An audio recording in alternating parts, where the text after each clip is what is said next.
Boom. What's up, y'all? My name is Ian Edwards, and welcome to the Soccer Comic Rant.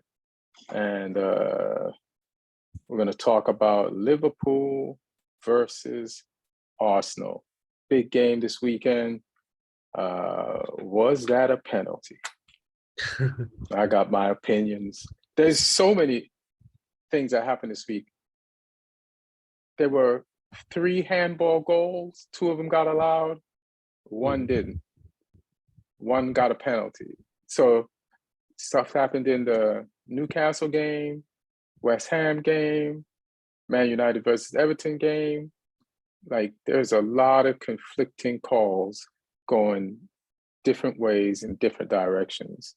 So we got to discuss these calls because it definitely affected the game. There's plays in there's some questionable calls in the West Ham versus Fulham game, and the list goes on. Great job, VAR and refereeing rules, and thanks for consistently confusing us. So if that's one thing people and fans want, consistency. They are getting inconsistency as a consistency.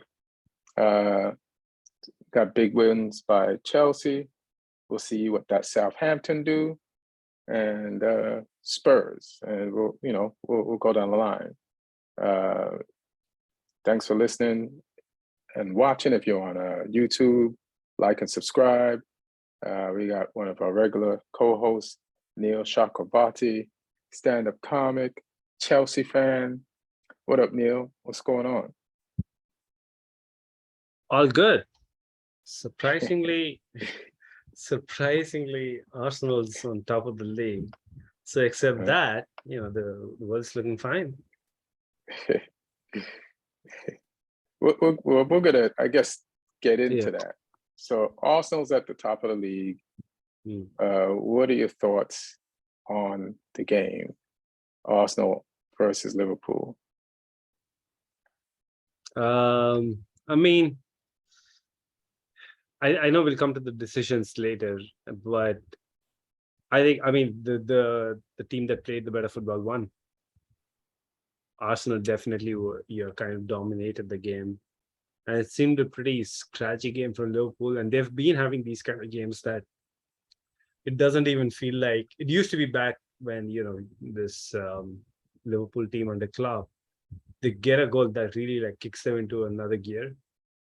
Yesterday, even when they got those goals, it felt like, it was just Arsenal kept dominating the game regardless. So in the end, the fact that they did get their stroke of luck with the penalty, I think it was well deserved because definitely they deserve to come out with 3 points from this game, even though you could argue against both those penalty calls, actually, the handball and the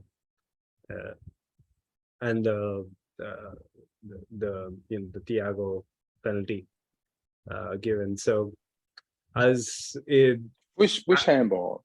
Did I forget something? No, the Liverpool, when Liverpool had a stake for they could have had a penalty too because against Gabriel. So that's that was not given. Yeah, I feel like both are 50-50. It's just that both 50-50s went against Liverpool and for Arsenal in this game. I don't think either was because with the handball, his hand is not in the natural position, but I think there's something like the proximity rule where if it's too close to where the shot's being taken from, you kind of account for that. But I've seen those being given too. So I think like it could have gone. It's just crazy. Like if luck went a different way, Liverpool could have won this game 3-2, and I don't think that would have been deserved at all because I really feel Arsenal played way better football than Liverpool over the 90 minutes. Liverpool looked very disjointed, and so there was a period where they were fine, and then they changed the formation again. It was so weird. Like they pretty much ended with Henderson playing up front in the front 3, and Fabinho was playing holding DM, but then Van Dijk was up front a little bit. So it was just very confusing. I know it didn't help that Luis Diaz got injured, but and I I don't quite know why Salah had to be taken off. I know he was not having a good game, but who do you trust Who? more? Mohamed Salah? Right. I know he is not having a good game, but still, who do you trust more in those last 10, 15 minutes? Him or some like Henderson or a young Harvey Elliott do something. So yeah, Liverpool, I mean, they're a mess. Like I kept believing that they will somehow kick into gear, but this is the kind of game where, see, I understand games where nothing's going right for them, and those games happen to every team.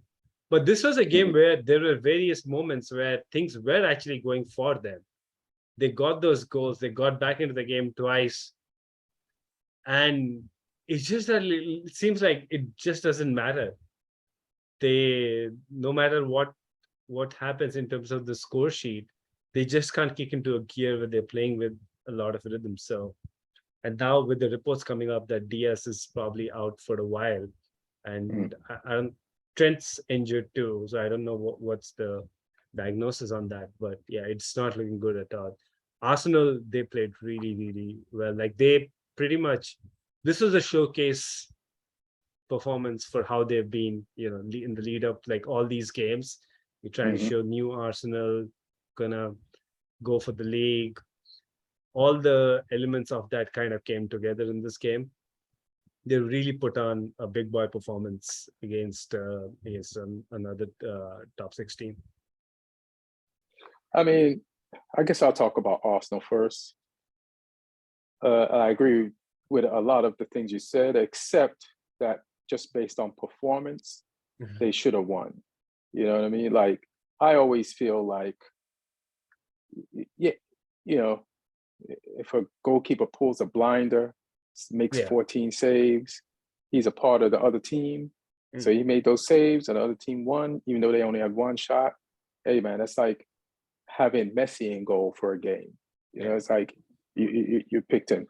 But they always play well. Even when they lost to us, they always played well. They showed a little uh, immaturity when they played us, but I think Mm. that game ultimately helped them. It's their only loss, and it made them. You have to lose some time to gain, and so now they've been approaching other games, like Yeah. the game against Spurs, Yeah. and now the game against Liverpool, and using what they learned from losing to us. So Mm. it doesn't change much of what they do. They just start fast and hard. They jump all over you and they just try to score at every chance possible. It's total football. They're winning the ball back in the midfield. They're shoving it back down your throat. They'll press you. They won't let you out. They'll just, Mm. they'll just do everything to win a game playing football, real football. And all their members are committed. Like even yesterday, they put Tamayasu, who's a right back, they put him on Mm. left. I don't know what happened to Thierry and Zinchenko being out at the same time. That's kind of crazy. Mm. But he went over there and fulfilled his duties and did his thing. And Martinelli, he's a terror down the left hand side, just like what do they call it? A whirling dervish with football technicality and skills. Just going down that left side is just like he'll dribble with it or he'll run into the right space, which he did to Liverpool for was that the second goal for the second goal, I think. But my question, and then Liverpool, they played quality football at times. It was like high level football, a very enjoyable game. They did get outplayed a bit, but so here's my questions. My questions is, and this is, it's good to have something to throw back in the face of Arsenal fans because Mm. when they played us, Man United, they were like the foul of Odegaard on Ericsson wasn't a foul, and their goal should have counted. Now, if that's not a foul, Mm. then the foul with Gabriel Jesus in the penalty box, that's not a foul either because it's a way lighter of a foul. You feel me? So you can't be like You mean the handball? Odegaard. Yeah. So what? You mean the handball, right? No, I'm talking about the when Gabriel Jesus got the penalty in the Liverpool game, right? Yeah. I feel like that was such a light Soft tackle. Yeah. Mm-hmm. There was contact, but to me, contact doesn't mean it's a penalty. It just means contact. Gabriel Jesus dives a lot. The referee should know that. I don't ref in the Premier League, but I know that. So for him to just point to the thing and be like, it's a penalty when this is a known diver. He's on the top 10 list of world divers that are not in an Olympic sport. This guy dives. Like he plays with massive strength when he's trying to win the ball. But once he has the ball in the box, you could sneeze and that motherfucker will go down. And you have to know this as a ref.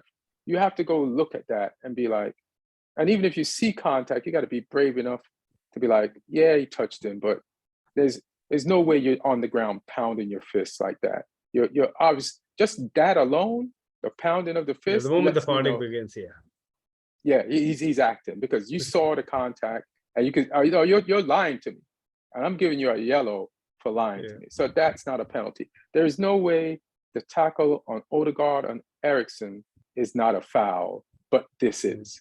You feel me? So Arsenal fans, like whoever still thinks that wasn't a foul, like if you believe this Gabriel Jesus penalty was a foul, then the Odegaard tackle ain't a foul.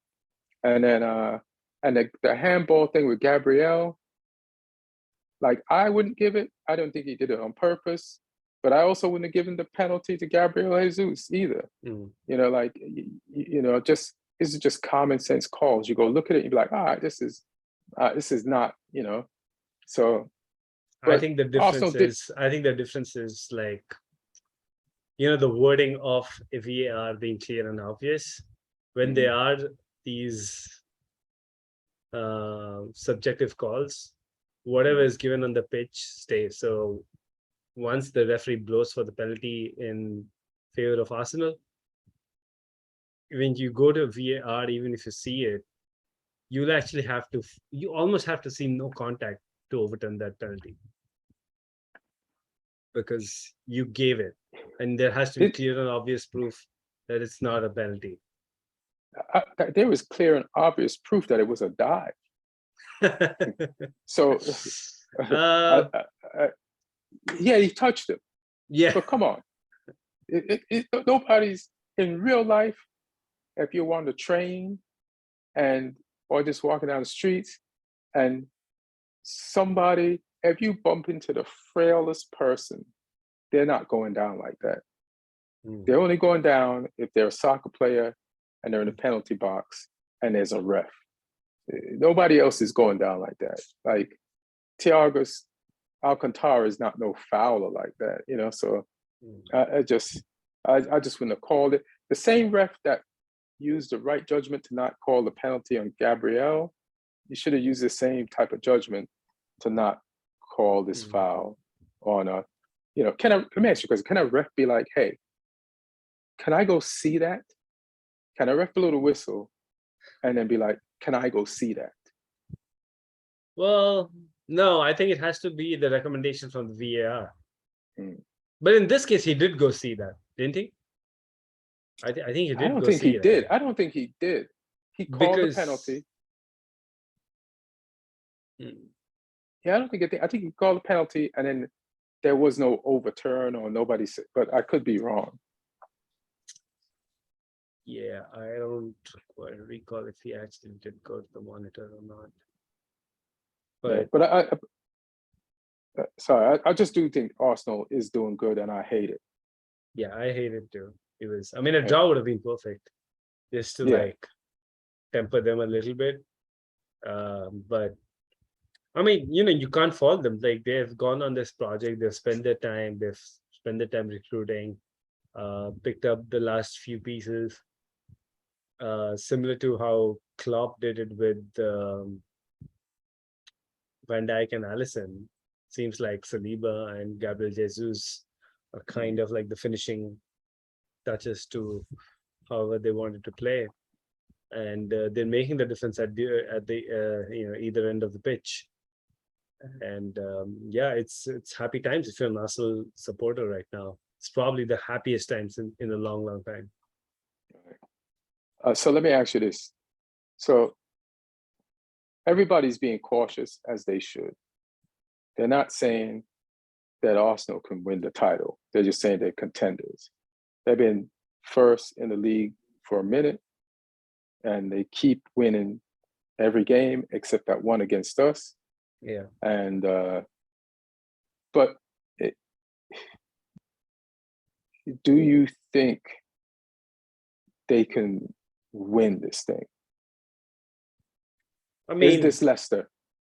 No, because I mean the first obvious reason why I feel they can't win is because of Man City, right? Like that team in this in the state that it is right now, the way they're playing, the way Haaland's playing. Okay, let me put it this way: if Haaland stays fit for this entire season, and somebody else wins the Premier League, that manager is the greatest manager of all time in the history of the Premier League. Like if that is Mikel Arteta, like hats off to him. Like I've never seen somebody like that. But so that he also would have just made himself the new manager of Man City when Pep quits. If he won with Haaland completely healthy. I mean, they should just sack Pep and hire Arteta in that case. But so that's one reason why I feel wouldn't happen. The other, like, if you just have to analyze Arsenal, I mean, of course, it's too early right now. I mean, I've seen my team, I've seen other teams in the last couple of years being top the table in November, December, and we are not even, we're still in October. It's the beginning of October. So yes, they're playing well. It doesn't seem like they're going to drop much points, but you never know how things can change.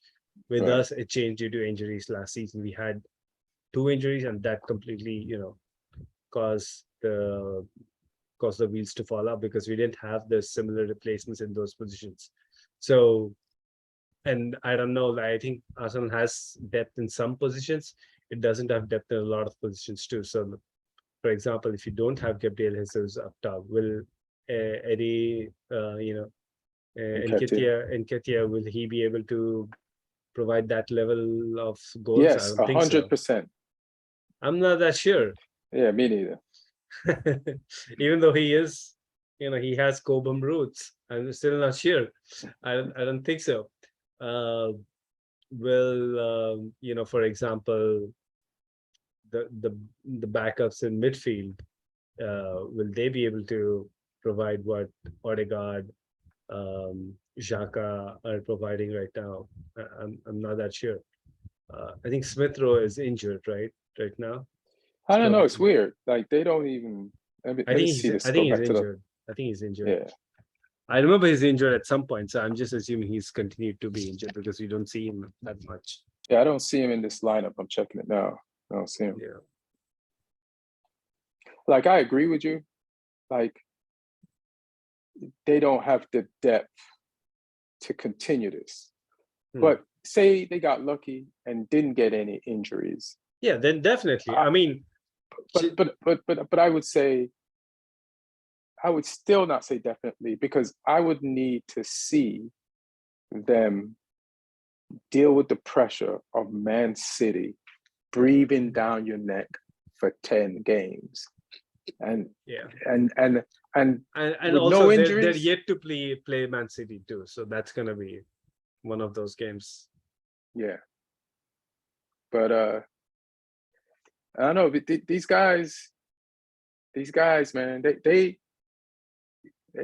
these Arsenal kids, they mentally feel like they're there. And I feel like it's one of the few teams in the league that would look forward to playing Man City. You know what I mean? Be like, yeah, let's do it. Let's go. Like they won't be able to sleep the night before, not because of nerves, because of excitement. They want to put on their new clothes and see if it's a hit. at school on the first day of school. You know what I mean? Like they got that type of energy. Like, let's test out this wardrobe and see if I'm gonna be the new popular guy. So like there is no fear. And so they're solid. And then yesterday, Saka scored, even though I disagree with the penalty, just him scoring the penalty is huge. It's huge in a way that is kind of understated, but it's a big point. Like for him to take a penalty, the last like major penalty he took didn't go well, and on a world stage. But I think he's since scored penalties against Chelsea and now Liverpool, and I want to say United too at some point. Because maybe, but I just feel like this one's just this one yesterday was. I mean, this like, one's bigger. in a team which people are thinking is going to win it all. Like, you know, there's actual hype about this team. Like before this, Arsenal always a 7th place, 8th place, 6th place team. So it doesn't really matter what you do in that team. Yeah, but we'll see. Which game do we talk about next? United Everton. All right, let's do that. So our last Premier League game, we lost to Man City. City 6-3. Yeah. And we come into this game after beating a team that's named after a cleaning product in Europa League. And we had to come back and we had to win, but we won. And then what I didn't like about our chances in this game was the fact that we was playing Everton, and Everton's been on a good run lately. I don't think they've been beaten in 5 or 6 games, or maybe 5. And they had 1, 2 in a row, and they were the best defense in the league. And they were playing at home, like home for Everton. Like those fans will put that team on their back. Like they're consistent, they bring that energy. And I know how important like home energy is. And Everton has one of the best home energies right now. But what I did like about Man United's chances was our offensive power. Like it's the first time he's gonna have Martial out to start a game. We still got Ronaldo, Rashford, Sancho, and Anthony. Like we got scorers. You know what I mean? We got scorers. I also didn't like this resurgent midfield that Everton has. Yeah. And you know, they've been really good. They got Idris Gueye, they got Onana, they got Iwobi playing like a reborn player in a new position. Then I forgot they had James Garner. We sold him to them. Yes, that was this summer, right? Yeah, I remember when they did it, but I haven't seen him, so I forgot. And then he comes in the dying minutes. I was like, you don't want to see that person, man. And now it's the last person you want to see. Like this is like revenge in a movie. We killed his girlfriend. We killed his dream. He's gonna come and try to ruin ours, you know. But so they have other midfielders too that we haven't even seen. I wonder where Decore is. I wonder if he still plays for them. But he was one of their best players last year. But I haven't seen him out there. So, but I know they don't really have any scoring. But you know, it's the Premier League, so all you have to do is play good. And if you get one chance, then boom. And then everybody was crying for the starting of Casemiro. And we started him and he made mistakes. He's been making mistakes in the games that he's been substituted in. There's just something where he thinks he has this time that he doesn't have. And then he loses. I also believe he was fouled. And that's how they got the goal. But that's neither here nor there.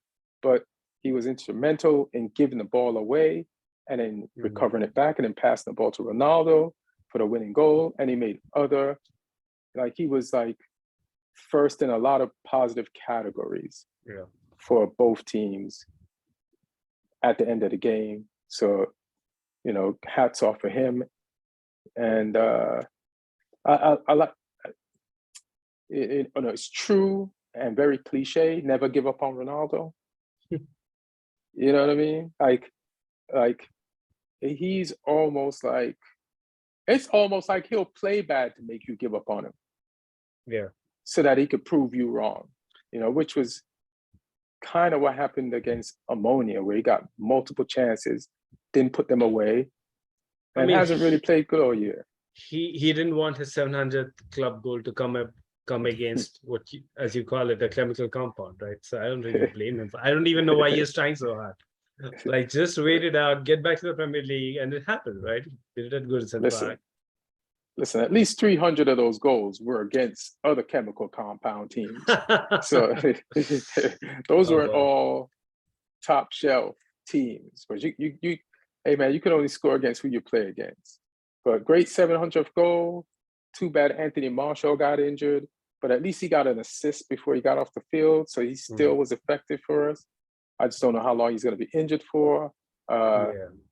Shaw stepped up, made his presence felt on multiple occasions, the way you want to when you're not starting. I don't think we should call this thing where he got dropped or Malasis gets dropped. I don't like that term. Let's just say we got two options. I mean, nobody talks about people being dropped at Man City. Like, they keep rotating the team non-stop all the time. They're doing it for 4 or 5 years now. Yeah, the media is so dramatic. They love the word dropped. It's like, and then they just love the word dropped. It's like, hey man, they say it when they know somebody's not being dropped. It's like, hey man, we got this guy.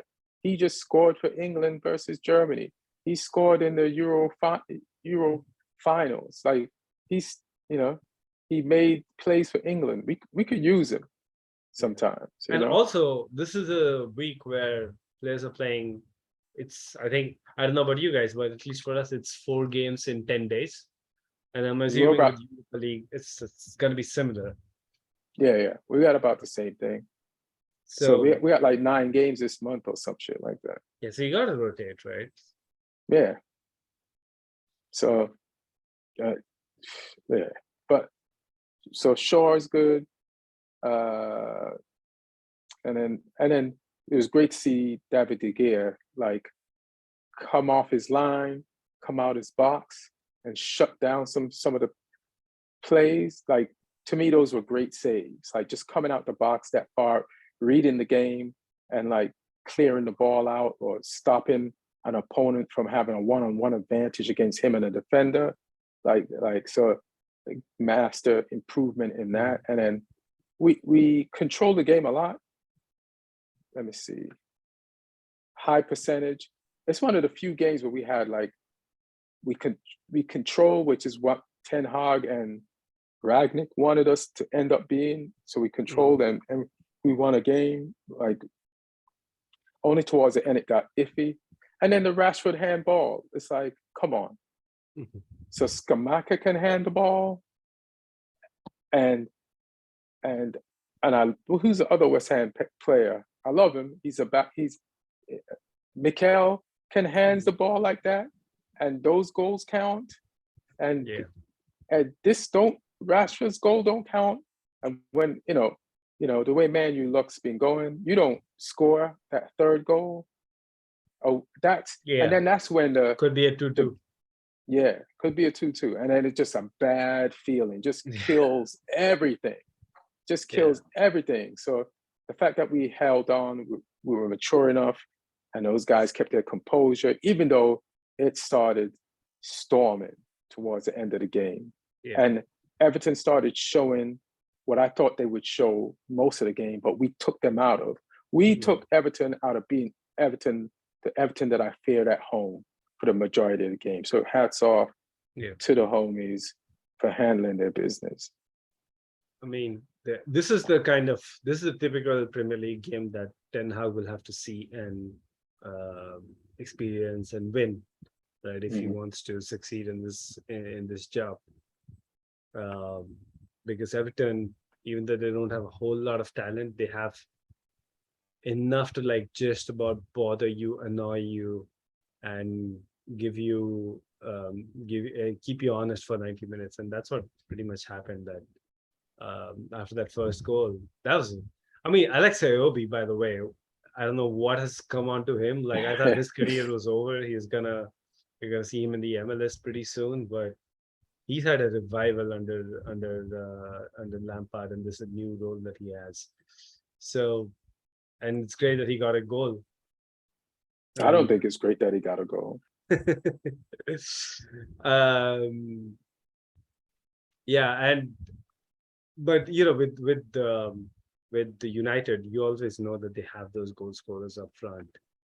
I mean, that Ronaldo goal, that was just vintage Ronaldo. When he's charging at a defender, there's not a lot of defenders who can actually keep pace with him. Like, and we've seen this Ronaldo even in his first spell in the Premier League.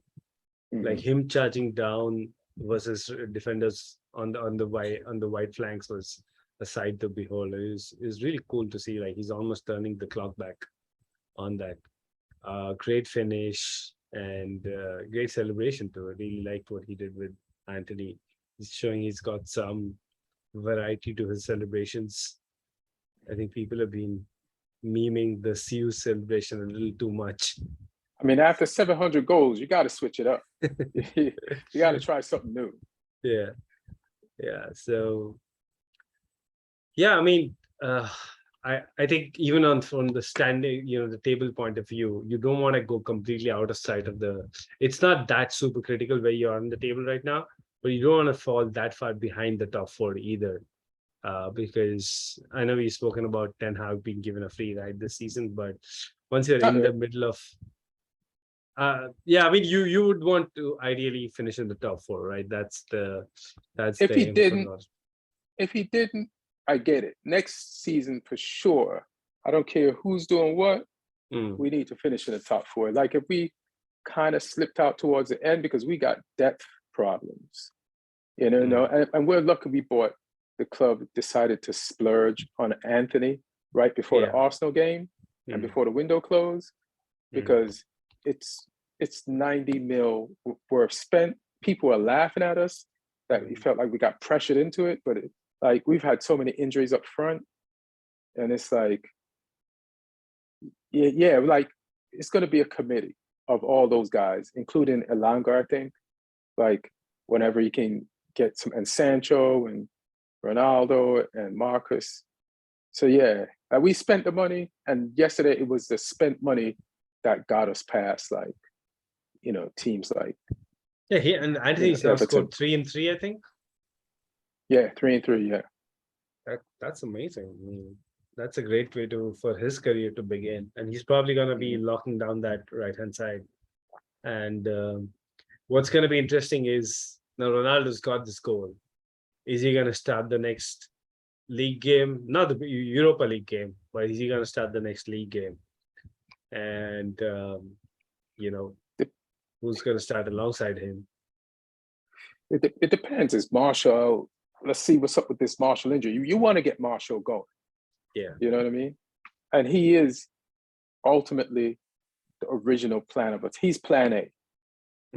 It's crazy to say Ronaldo's plan B, but he is. And I mean, it's also crazy to say Marshall's plan A, because it looked like his United career was gone, but he's made a nice little comeback and he's performing.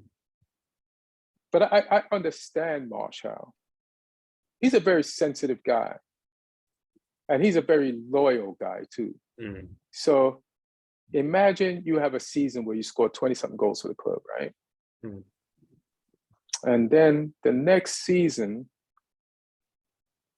and during that season, this other young player, Mason Greenwood, comes along. And he's like, you could tell the talent is there, And then the next season, they have Cavani, Ronaldo, and Mason Greenwood. And Ronaldo just came off a successful season in Italy. Yeah.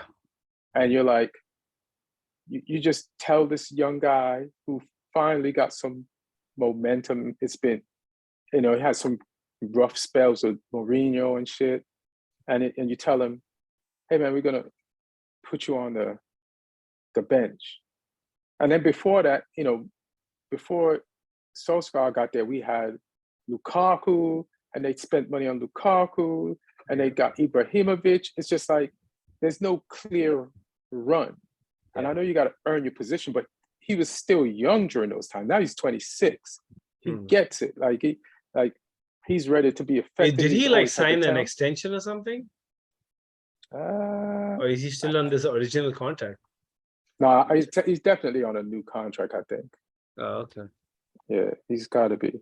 So I understand like him going to Sevilla because he's like, I'm not going to get any playing time here. I can't believe it. Who scores 20 goals and then gets put on the bench? That kind of fucks with you.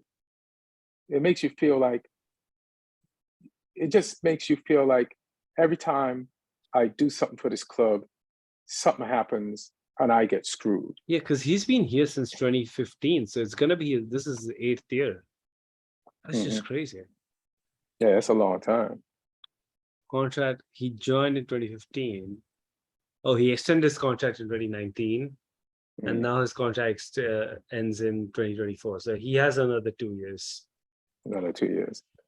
Hope. Yeah, I feel like if he's healthy, you start him because he's had a great preseason, and in less than 20 minutes he had an assist yesterday, and it was perfect. And he's like, he just needs to be healthy. But it's good to know that we have a backup named Cristiano Ronaldo. Yeah. So that's dope. And I guess I don't want to spend any more time talking about this game. We should move on to the others. But, well done, United, man. We needed to get those points. Like you said, we don't want to, and because we got Newcastle next. The only good thing about that game is that we're at home. And after that, we got Chelsea. So it's just I think that's at the Bridge. Yeah, I think it's a home game for us. Yeah, so Graham Potter already beat us one time this year. He definitely outsmarted Ten Hag. Like, what he did. But there's a while for that. I think you have Tottenham before and Newcastle. Yeah, we got Newcastle, Tottenham, and then you. Okay, that's tough. Yeah. Newcastle just put a 5-1 on Brentford. Brentford, who was tweeting last week about our score. Like, all right, Brentford, you tweet like 4 Brentford, Man City, 4-0 at the heart. Do you know this week you lost 5-1, Brentford? What was your tweet this week? We would have tweeted, but we were busy winning this week, so we couldn't tweet about your score. But 5-1, Brentford, 5-1, and you shouldn't even have got the one.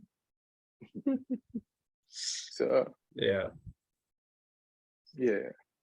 I mean, schedule is gonna look crazy. Like, I mean, I know we say the table lies, but it's going to be even more true now because you're going to see people going up and down all through this next month. Yeah, that Newcastle, we'll talk about that midweek, that game we got coming up. So where do we go next? You want to talk about Chelsea, Wolves, beating up on that interim coach? Yeah. The Diego Costa derby, which I think was the most craziest moment of the game, where Costa, he gets subbed off. I think it was the 60th or 62nd minute or something. And I think he has a slight bit of an injury. So he's on the other side of the pitch. And the new laws say that you just have to get off from where you're injured, right? You can't walk across the pitch. And the crowd starts cheering him, like the crowd starts clapping for him. The crowd starts going, Diego, which used to be his chant when he was here. And before you know it, the entire crowd's cheering. And Costa goes this, and Costa is essentially lapping it up. And that's Costa, baby. And it turns out like he's absolutely on the other side. So it's a long way off. And the ball's out for a throw-in. The guy who's taking the throw-ins kind of stopped to look because, like, it seems like this is a complete sideshow now. The actual football. It's his testimonial. It's his Chelsea testimonial. Because we never actually got to say goodbye. Got to say goodbye, and now you got to say goodbye. Plus, he didn't score, so you're really appreciative. Yeah, he was perfect. He was perfect. And Mhm. he kept, and then he starts like, he starts going to the crowd and doing like these high fives and stuff. And I thought like, okay, fine, it's gonna die down the moment, the cameras, the game's begun. But the game began, this kept going on. Like it just wouldn't stop. Diego, it just kept going on and on. And he started doing it more and more. And he started, people are coming up and he started high-fiving people on the way. It was like a absolute rock star, playing his last gig kind of performance.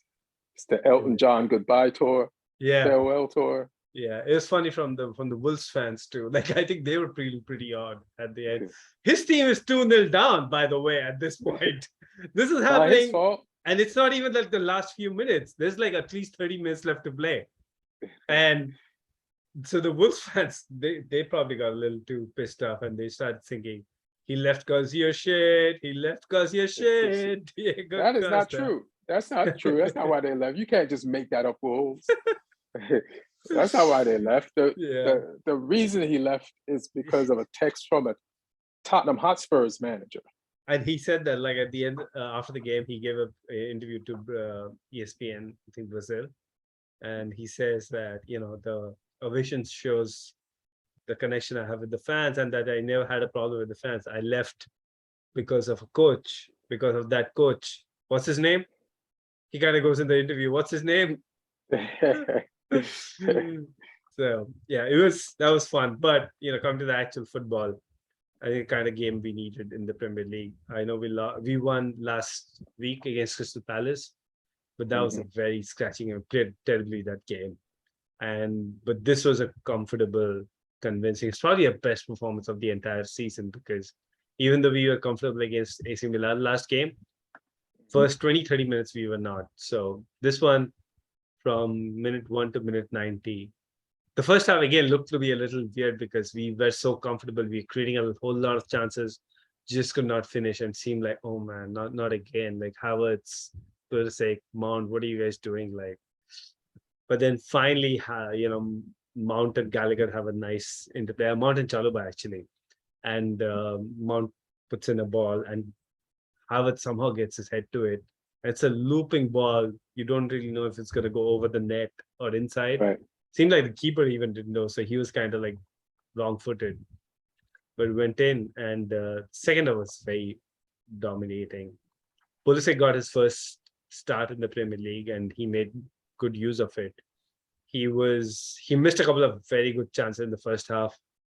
But, at this level, you only need to score one goal a game to make amends. So why do you think he started Pulisic? Because of the assist he got last week for the win, or no? You were weirded out by this lineup. Yeah. You texted So the lineup, chat. well, he made 7 changes. I'm never in favor of making 7 changes, especially up front when Sterling, Aubameyang, it's been going well. I don't really trust a lot of our attackers, so I feel like we always need at least. You want to rotate. You don't rotate both of them together. Was my point. So, but I mean, I get it. He has to like play so many games in such a short time, but still, I felt like 7 was a little excessive. So that's why I didn't like the fact that we're starting Pulisic, Havertz, and Mount, who between 3 of them have had 1 goal in 7 games. So I didn't have a lot of hopes. And the first half kind of like proved, it kind of felt like that is exactly what's happening. They're going to play well, but none of them can finish. And then we had that goal in the 5th minute of first half stoppage time. And second half, Pulisic gets his goal. It was really nice dink.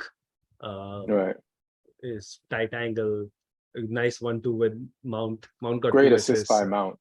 Yeah, so it's good. Like Havertz got a goal. Pulisic got a goal, Mount got 2 assists, Kovacic got a nice assist. And then that third goal, Armando Broja, we've had a lot of hopes on him. We've been missing that striker, for the that young striker. And it seems like, at least from a profile point of view, he has a lot of things that can help him. He's not tiny, like he's really built like an ox. and he uses his body too. Like he can go up to defenders and kind of like just push them back. I think it was a nice moment. That's weird. He sounds like somebody you sold to Roma. That no, Tammy was very wiry though. Tammy was very wiry, and I will say like Tammy, he has a lot of good things I like, but he's not that great in the air. Even though he's tall. You don't think he would have learned? Right? I mean, he could have. It's not my choice to not show patience with him. There's so much irony in the fact that you're trying to count on an even younger player, even though he's not a starter. And he's not a starter because you bought somebody to be the starter. Yeah. And it's just like we've gone over this. You've had your answers. It's funny. It's like the Motley Crue movie. Like they fought so much until they realized like they're exactly who they all needed. So let's stop fighting and searching for something that we already have, and let's be this band. And it's like Chelsea has everything they need, man. Yeah, and that goal, like it was really well taken, and it was so symbolic that this was Costa's game back at the bridge, because that was a very Diego Costa's goal. In fact, somebody did a edited video of him, the exact same move Costa does in the game, and then the switch to Broja making the finish. So, yeah, it was a really good, and Loftus-Cheek built on his great performance was AC Milan. He seems to have got that deep lying midfielder role really locked down now. So it's his. I think it's his to lose now, even though Jorginho played alongside him yesterday, but he's now that's a lot of skill in your backfield. Yeah. Can either of these guys tackle? Ruben can. Jorginho can't, because Jorginho is like he's built like a 15-year-old girl. he's not built to be a DM. So, but Loftus-Cheek was great. Chalobah was great. Koulibaly was great, and I mean overall, even Kepa. I mean, if Kepa is making a comeback, because. Okay, by the way, that'd be so crazy. So Mendy has been fit for the last game. Kepa is now our first choice keeper, FYI. So yeah, Mendy. That's how bad Mendy was fucking up. Like when Mendy first came to you, you could see the difference, the golfing class between him compared to Kepa. And you're like, yeah, this is better. Yeah. But now, like Mendy started playing like he was worth only 20 million. But I mean, if we have to play Champions League final tomorrow, I'll still pick Mendy though. But you'd put Kepa in for penalties. Yes. Yeah. So yeah, I mean it's good. I think Kepa now deserves to keep his place until he fucks up. It's just so weird, like doing that thing with goalkeepers. It's different doing it with any other part of the pitch where you can swap people out. But keepers, I don't know how sustainable the strategy is to have actually two keepers. It's probably more sustainable than anywhere else, than any other part of the pitch. It's better than like switching the two forwards if there's trying to establish it. But it's probably easier than switching one of the center backs every time. You guys switch. Your back four seems to be different every game. And sometimes it's not even a back four, it's a back three. So it's not even, not only is it different people, it's a different formation. So if you could switch that, you switch 7 people this game. Sure, you could change your keeper and go back and forth and act like your PSG with Donnarumma and Naves. That's like the smallest thing you could do. Yeah, I don't know. I'm like, maybe I'm just traditional. Like I never liked the concept of having a number one keeper ping pong between different people. But Potter's done that, like when he got Matt Ryan, he had at Brighton. He came in and he picked up this Brighton kid from the academy, Robert Sanchez, who's on loan, because he's just so good at with the ball, and that's one advantage Kepa has over Mendy. He's better with his feet than Mendy, So yeah, you never know if what happens. Interestingly, on the goalkeeper front, Gabriel Solina, who is with the Chicago Fire, so their regular season just ended, and he's now coming to Chelsea for the next. We bought him in the summer and loaned him back for the rest of the season. Now that the season is ended, he's coming to Chelsea. He's going to be here for 2 weeks, and I don't know what's the plan after that. But Just 2 weeks? Why just 2 weeks? They're saying that he's going to train with the club for 2 weeks. And then what? Go back to? I don't really know. I have a feeling that that's going to extend, and then in January he's going to get a loan move to somewhere in Europe. Right. That's so he's never going back to Chicago. I don't think so. Like, I don't see the point of going. The loan was just till the end of their season. End of the season, yeah, because the MLS season is calendar year, right? So, and we bought him in the summer, so. All right. I guess we should just get this Haaland business over with. Oh boy, I didn't even see his goal. Like this game, on principle I refuse to see it. You better scout him. Well, unfortunately, he didn't get injured. He scored, but everybody scored. Like João Cancelo scored a Messi-like goal, dribbled through the whole team.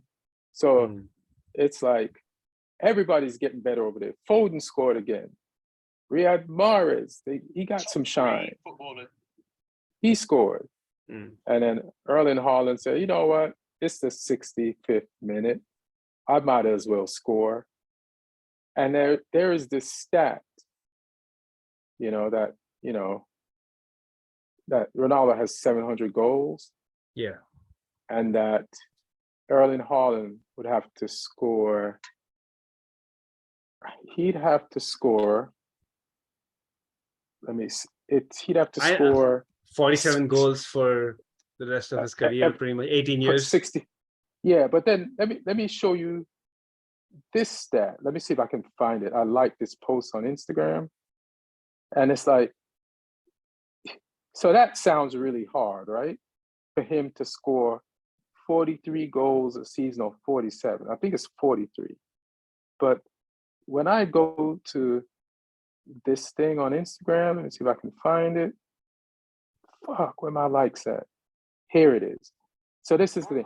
For Norway, he has scored 21 goals in 20 games.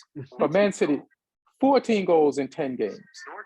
And for Dortmund, he scored 86 goals in 89 games. So all he has to do really is play 700 games in his career. Yeah. And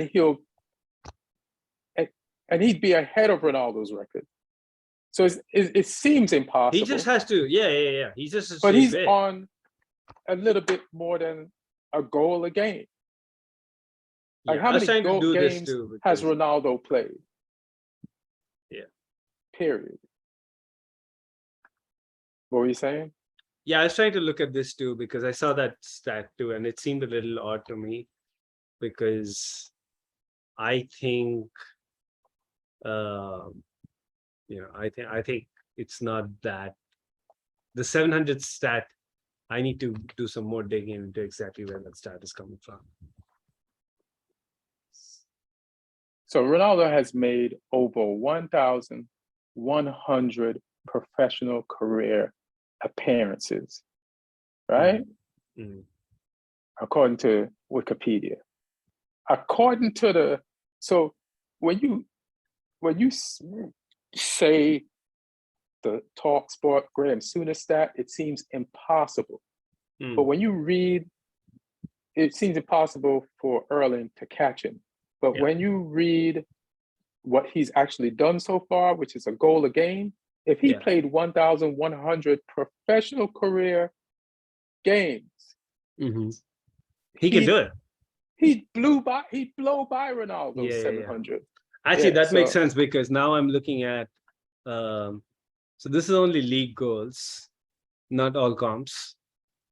I wish there was a way to find all comps though.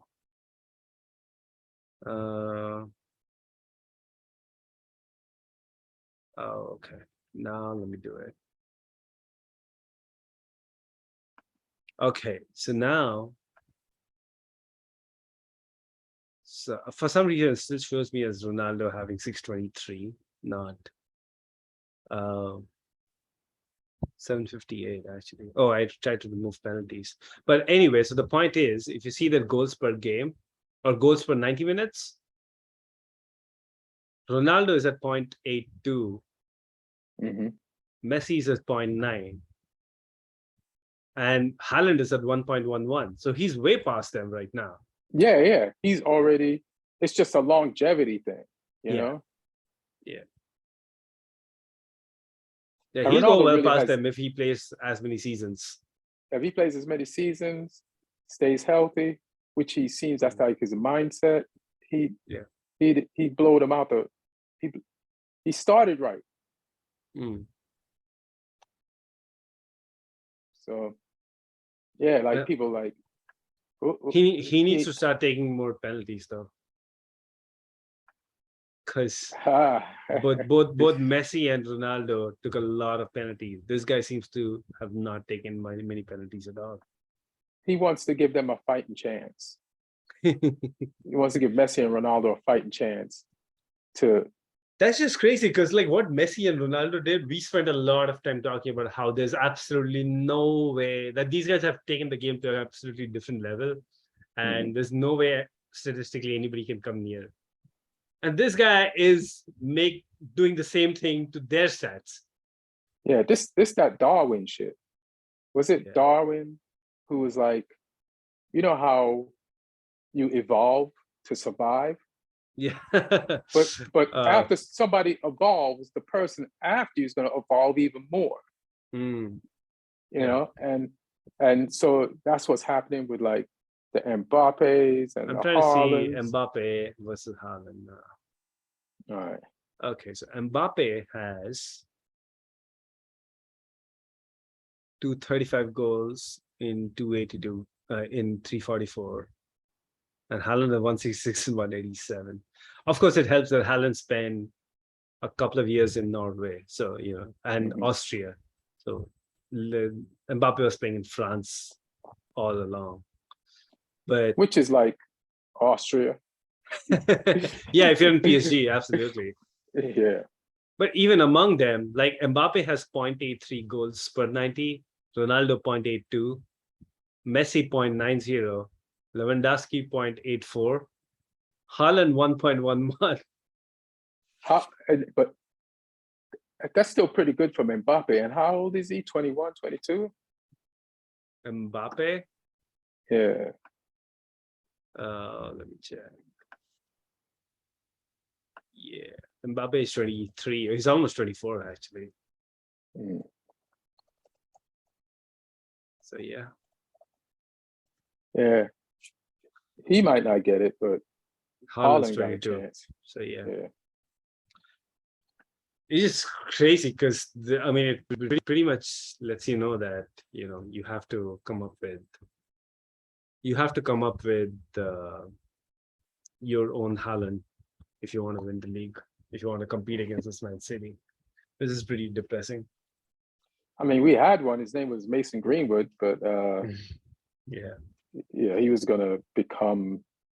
But let's move on from that because it's not a possibility right now. It's funny how it's football, but we just have to overlook how big of a football blow that is because of the circumstance. Nobody talks about it, factors it in or out of anything. It just happened, and you just got to keep it. I think you just gotta hope that Anthony is the real deal, because essentially you put that, because Greenwood, I remember at one point they were talking about him as a 70 million, 80 million, 100 million player. So, and that's the money you spent on Anthony. So you gotta hope that Anthony is able to fill that gap in the squad. Yeah, but that's like, so we lost the $80 million player and then had to spend 80. So we're out of cash 160. You know what I mean? Like, Yeah. But all right, I'll take Anthony for now. He's and he knows Ten Hag, and Ten Hag can yell at him, and he'll respect being yelled at. And and during the ammonia game, he wasn't covering enough during the Man City game, but in the ammonia game, he ran all the way back and helped. I think, excuse me, I think it was Delo or somebody out back on that side. But let me see when we go. Let me just run through some scores, and then if you want to say anything about them, then we go to Champions League and then be out. So let me just do. This is America's Premier League team, so we got to talk about them. And America's Premier League team is Leeds, and they lost to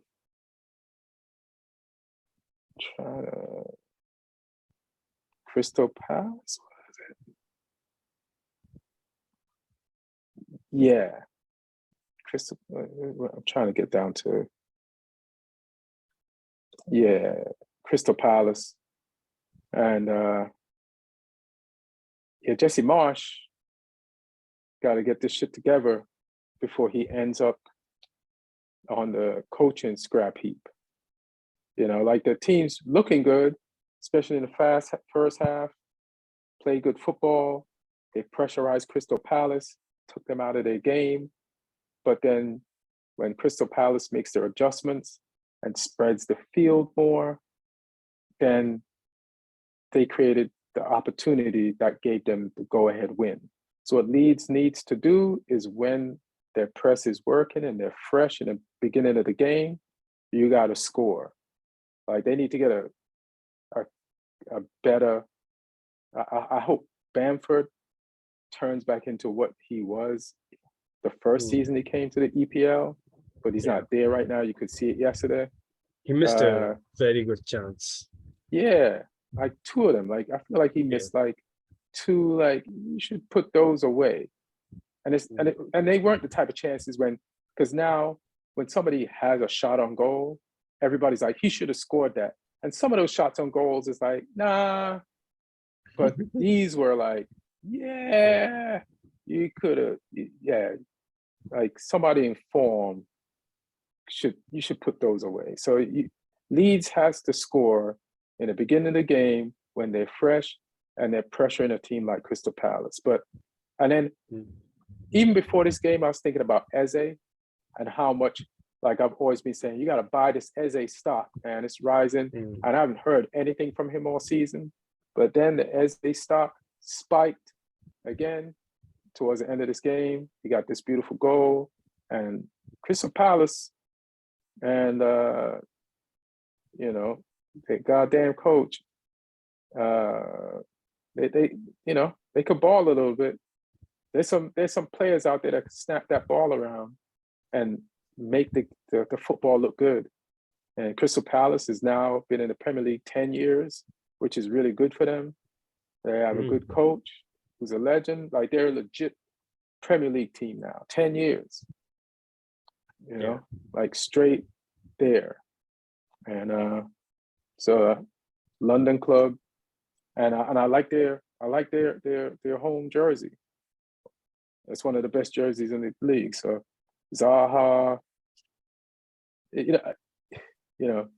mean, they have a lot of up and coming stars, aging stars. It's a good solid team. It's the kind of team that you'd want to, like, if you want to like never be ever involved in a relegation battle and don't have the resources of the top teams, that's the kind of team you want to be. Yeah. Yeah. So they're in a good for them. And then I just want to talk about this West Ham game. Yeah. 3-1. Because Fulham got jobbed. Like, I knew they got jobbed for two of the goals. But then when I watched Match of the Day and saw that even Mikel Antonio's goal was a straight up handball. Like that should have been a 1-0 to Fulham game. Like the penalty. Did you see this game or the highlights of it? No, I haven't seen this game. I wish, because I was going to ask you as a jury member to judge I can these. catch it real quick though. So West Ham's first goal was based off a penalty, Okay. right? Let me know if look at the footage and tell me, is this a penalty? You're the jury foreman on this count of does West Ham deserve a penalty? What do you, the jury foreman, say? West Ham versus Fulham, right? Mm-hmm. Oh, you mean West Ham's first goal? Yeah, the first goal was a penalty, but the reason for the penalty. So it's a Pereira versus, I think it's Dawson. So should the referee have blown the whistle?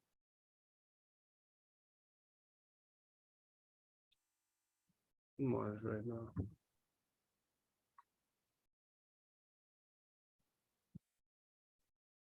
Fulham scored first, right? Fulham scored first. Great goal. Pereira, like lit Fabianski up, like from an angle that nobody that was a great has finish. thought of taking a shot from before. You're like, he's out. He doesn't have the angle. This ain't going in. And Pereira did some preseason Pereira shit that he would do when he was playing for Manchester United. That will give you the hope that now we finally have a player. But he did it in the season for Fulham. And you're like, wow, goal. Oh, this is the off the corner? Yeah. It seems like the Fulham guy is doing the it seems like the West Ham guy is doing the choke slam first, right? So jury member, on the count of the format of the jury, on the count of is Pereira guilty of giving away a penalty? What say ye? No, because both had their hands around each other. Not guilty. Exactly. So not guilty on this count. Should not have been a penalty. In fact, I have a feeling like from at first look, it felt like the West Ham guy had his hand up first. Yes, he clotheslined first. Yeah, that's WWE clothesline. I watched WWE when it was a WWF, before it was a WE, and the clothesline was one of the most popular moves. And apparently, Dawson used to watch the WWE when it was a WWF too, because that's a move straight out of that. They don't even allow that in American football, that move. So how is this on Pereira? Yeah. Are you saying the second goal, was it offside? There's so Skamaka. Yeah. Skamaka, yeah. So there's a handball that somehow VAR did not see. But when you watch, oh yeah, because it goes onto his arm. So yeah. How, Sway? So as the foreman of the jury, on the count of did Skamaka hand that ball? Do you say guilty or not guilty? What do you plead? That's if I'm reading the rules right, because they've made it very clear that if you are the guy who scores and you have a handball, it doesn't matter if it's accidental or not. The goal is ruled out. So yeah, it should not be a goal. Guilty. No penalty. Thank you. So now it's 1-1, right? Yeah. So it's 1-0. Now it's 1-0. Yeah. Now go to the third goal. Yeah, I'm seeing the third goal, which is some comical defending between the keeper and the defender. Like they had the ball covered and they still decided to not do anything. There's a play. I don't know how much they'll show you because there's. No, I'm seeing the play, but you're saying a play. I'm seeing the play from when Mikel Mikel Antonio, he got the ball. Yeah, from when he got the ball. Yeah.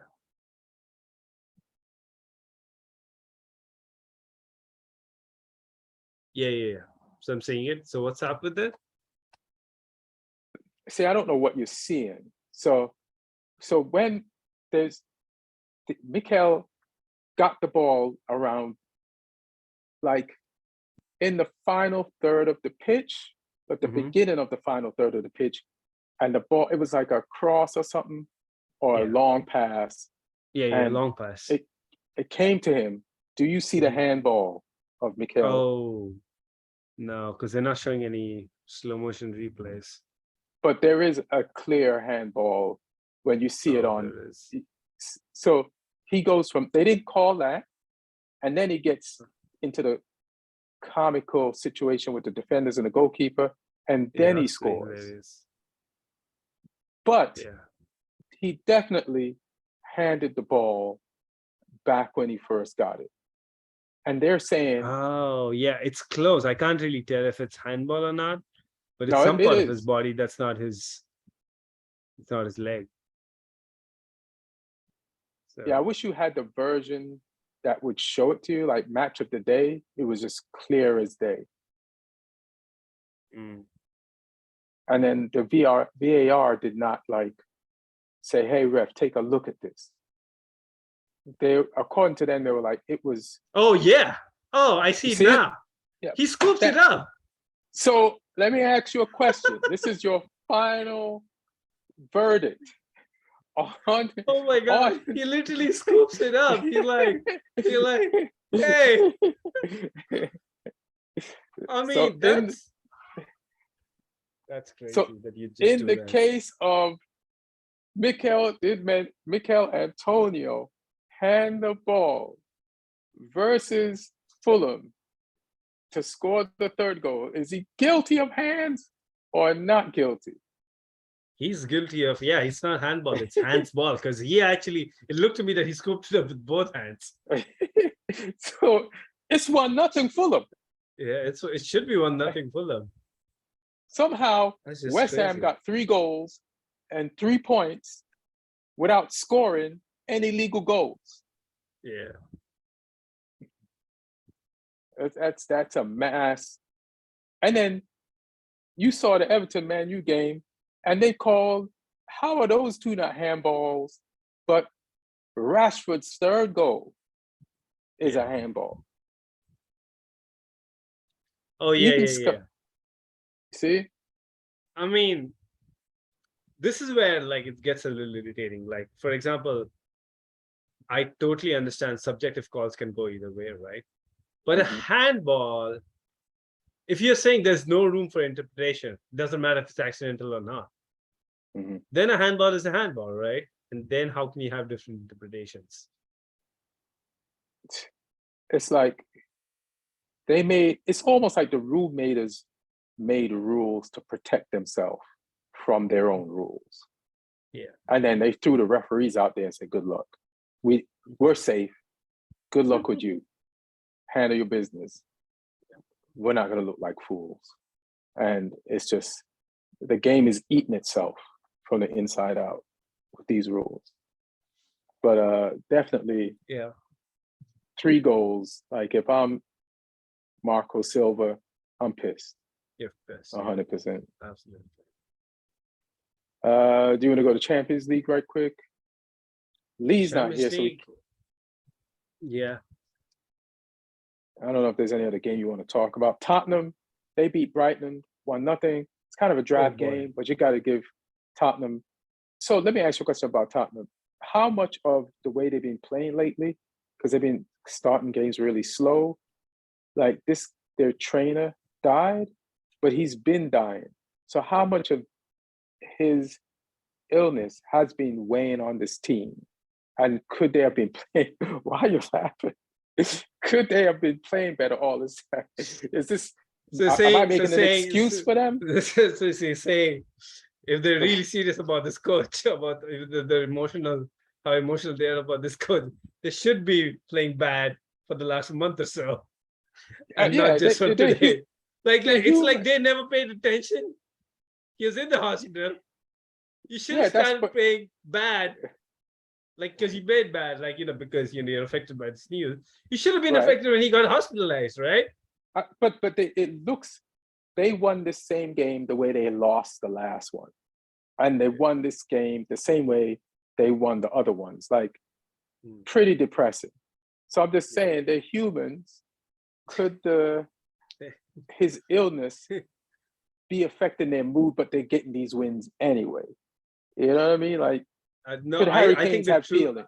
I think the truth is much simpler. That they just not because, well, I don't know the exact timeline of the gentleman's health, but I think they've been playing bad for a while now, and they've been scraping wins, they've been scraping results because hey, they do have some of the best clinical performers up front, but from a style of play point of view, and we've seen that with Conte, even at Chelsea, his style of play was very counter-attacking. That's why I don't like it when people say that his and Jose's style of play, at least at Chelsea, is similar, because it wasn't.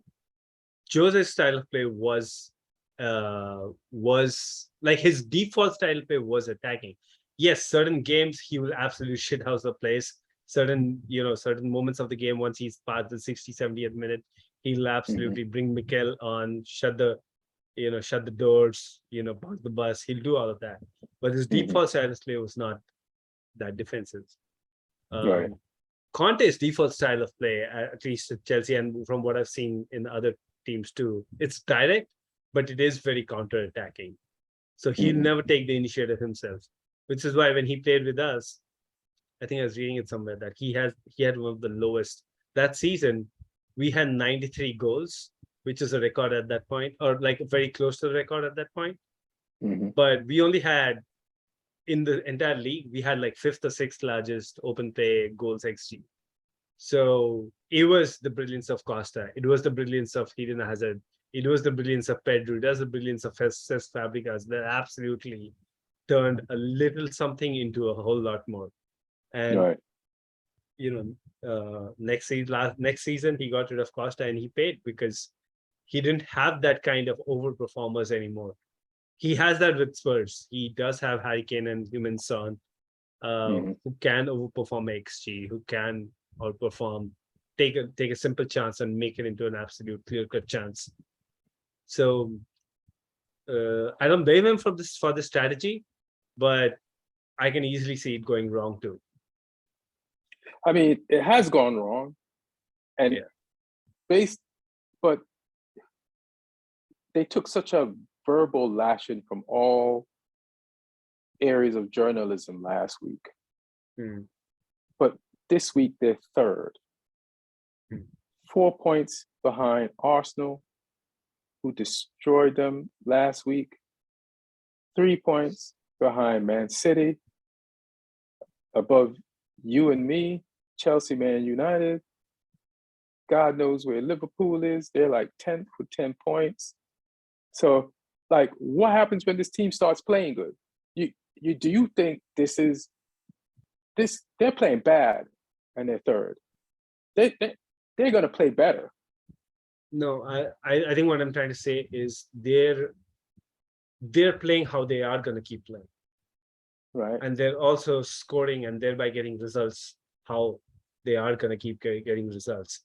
So the only thing I see changing is actually the other end, where the clinicality of goals is not sustainable. So they can only go down in my opinion, because I don't see the level of play, the style of play changing much under Conte. Damn. Are you sure this has nothing to do with your dislike for Martin being a Spurs fan? I'm sure that's got something to do with it. But it's also got something to do with me having seen Antonio Conte for a while. So right. I'm just checking. I'm just checking. I'm just asking questions. But you know what? It might be fine. Absolutely fine. If your goal is to finish top 4 this season, this is fine. This strategy is fine. This can get you top 4.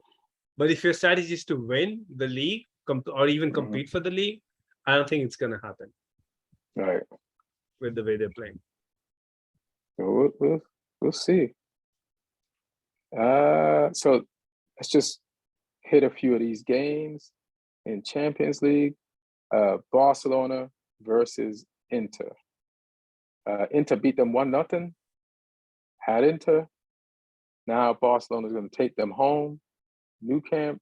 You think this is Barcelona the most important game in the entire round this week, because this is the group of death, and Inter's already beaten Barcelona, so Barcelona has to beat Inter, because otherwise it becomes very easy for Inter to like just play for a draw, and then keep them at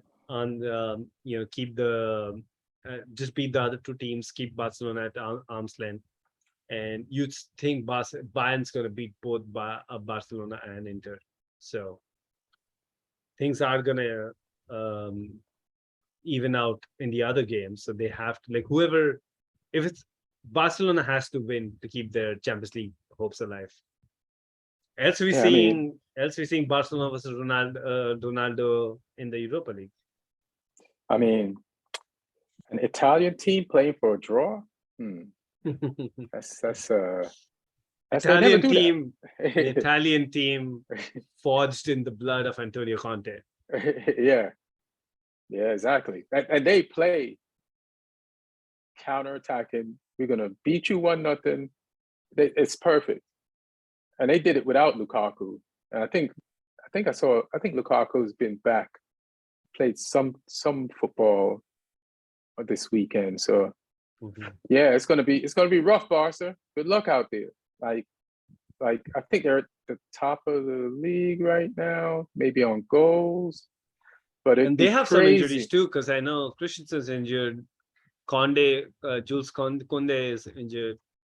Yeah, he's big. I didn't know how good he was till I seen him play for them. He's